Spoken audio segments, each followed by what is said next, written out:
Welcome back, guys. We're back to the Eisenhower era in the 1950s. My name is Dr. Chris Erskine. This is Top Up U.S. History program. And in the last lesson, we talked about the changes of the 1950s in the United States. And today, we're going to continue talking about the 1950s. But I want to start with this question. Americans have this idea that everything should be equal. Where do we get this notion? Where do we get this idea from everything should be equal? Well, if you remember from when we talked about just shortly after the Civil War lessons, it comes from the 14th Amendment, the 14th change to the Constitution. Look at the next slide. The section, this amendment, this 14th Amendment has 4 sections. The first one is the one that we really think about today. And the last sentence or clause in this first section ends with equal protection under the law. So all people within the United States jurisdiction must have equal protection under the law. We must be treated equally. This means everyone, gay people, not gay people, must all be equal. Old people, young people must be treated equally, everybody. And so, is it equal? Here's the questions I want to ask you. Is it equal to require blacks and whites to attend separate schools in the 1950s? Is it equal to require blacks to ride in the back of city buses and to stand up if a white person gets on the bus so the white person can sit down? Is it equal to require blacks to sit in the back of a restaurant? Is it equal to require blacks to use different bathrooms and drinking fountains in the United States? And on the next slide, you can see a drinking fountain. They have a drinking fountain for colored, they called them colored people then, but they were African Americans or black people.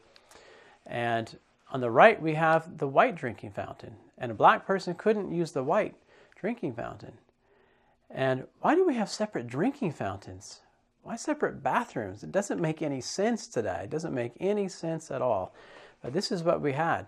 And so people protested this. This is coming into the 1950s, we're getting into what we call in the United States the Civil Rights era. And we talk a lot more about that in the 1960s in the next chapter. But this is the Civil Rights era beginning in the 1950s. And so we have the colored drinking fountain and the white drinking fountain. So this really gets kicked off. We look at the next slide on Brown v. Board of Education. This is a court case in 1954. There's a girl named Linda Brown, and she wants to attend a school that's only 2 blocks or 3 blocks away from her house, but it's a white school. The nearest black school is across town, and the school that she wants to go to, that she can walk to, won't accept her, and so she needs to go to the black school that's across town. And so her parents take the Topeka, Kansas Board of Education to court, and they tell them they want her to be able to go to school with the white people because it's closer. And this goes all the way to the United States Supreme Court, or SCOTUS as we say. And here's what happened. SCOTUS, or the Supreme Court, voted 9-0. There's 9 judges on the Supreme Court. They voted 9-0 to end segregation. Segregation is a word you absolutely must know. It means separating blacks and whites anywhere, but in this case, in schools. Black schools, only black students at this school, and only white students at that school. We don't have that anymore in the United States, but we did in the 1950s. And the Supreme Court, all 9 judges voted to end segregation. They said that Linda Brown can go to the white school. And this is what they say on the next slide. This is part of what they wrote in their decision in 1954. They say this: we conclude that in the field of public education, the doctrine of separate but equal has no place. Separate educational facilities are inherently unequal. They're just not equal. Therefore, we hold that the plaintiff, Linda Brown, and others similarly situated for whom the actions have been brought are by the reason of the segregation complained of, deprived of the equal protection of the laws. There it is, equal protection of the laws in the 14th Amendment. They're guaranteed by the 14th Amendment. And they said, the Supreme Court said that now blacks and whites can go to school together.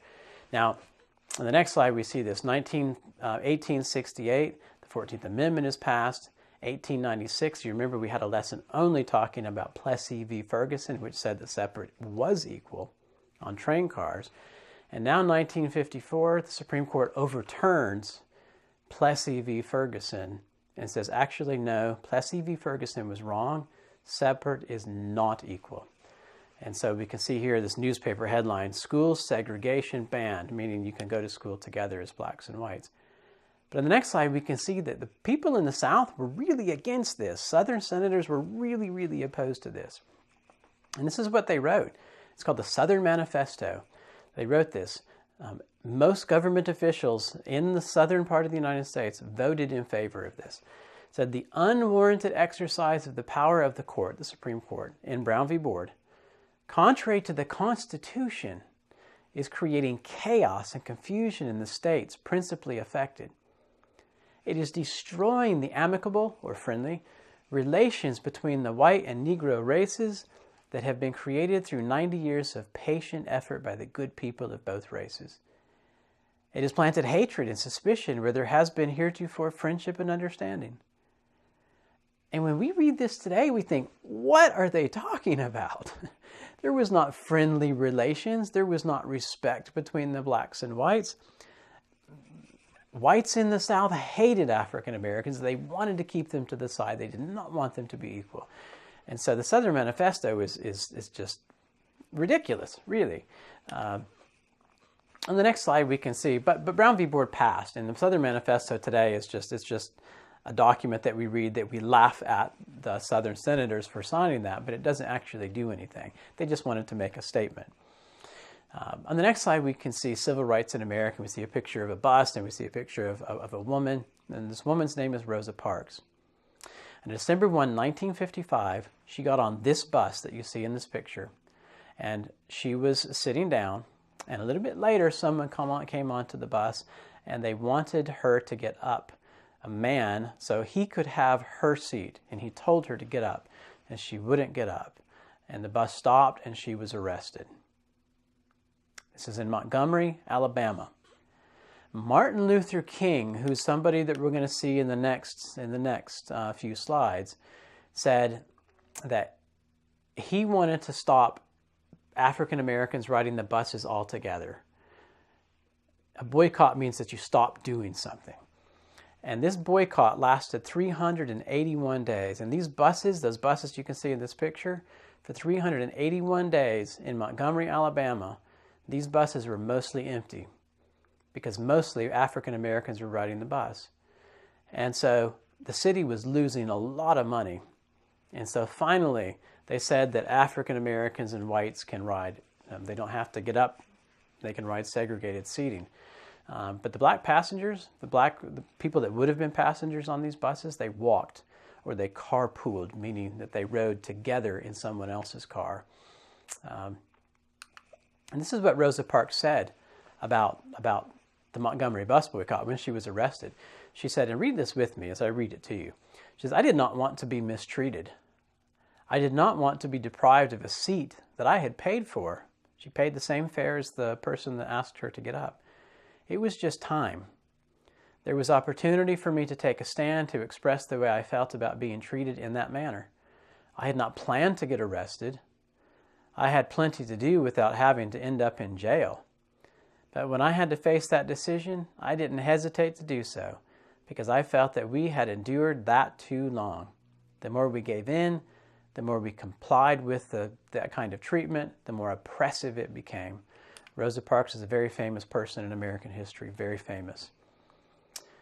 We look at the next slide and we can see that this next person is also very famous. So you can't see that he's very famous, but I'm telling you, this person is also very famous in the civil rights movement. This is a 14-year-old boy. He's African American and he's from Chicago. His name is Emmett Till. He's visiting his grandfather in Mississippi. He walks into a store and he speaks to a white lady that's a storekeeper. It's not clear what he said to her. But that night, some white men came to Emmett Till's grandfather's house. They took Emmett Till. And if we look at the next slide, we can see what they did to him. They beat him, they tortured him, and they murdered him.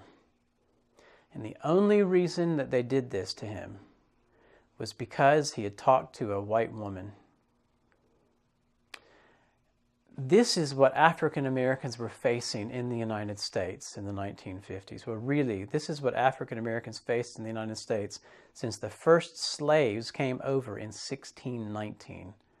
It was terrible. It was really, really terrible for African Americans. And even there's racism in the United States today. It's not nearly as bad as it was in 1955 when Emmett Till was murdered. But still, we have racism in the United States today, and still we have to fight against that. If you watch American news, you can see it. You can still see racism today in the United States. There are some people that say that racism is gone in the United States, but actually racism is not gone in the United States. So a lot of Americans are racist against immigrants, people from other countries that are not from European countries. In the 1800s, Americans were racist against Chinese. In World War II, Americans were racist against Japanese. We had Japanese Americans that we put in camps in the United States. And so here's Emmett Till.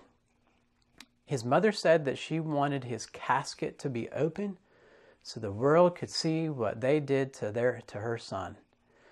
And so this really kicks off Rosa Parks, Montgomery bus boycott, and Emmett Till's murder really kicks off the civil rights movement. We talk a lot more about that and Martin Luther King in the 1960s in a couple of the next lessons. So we'll see you then. Bye-bye.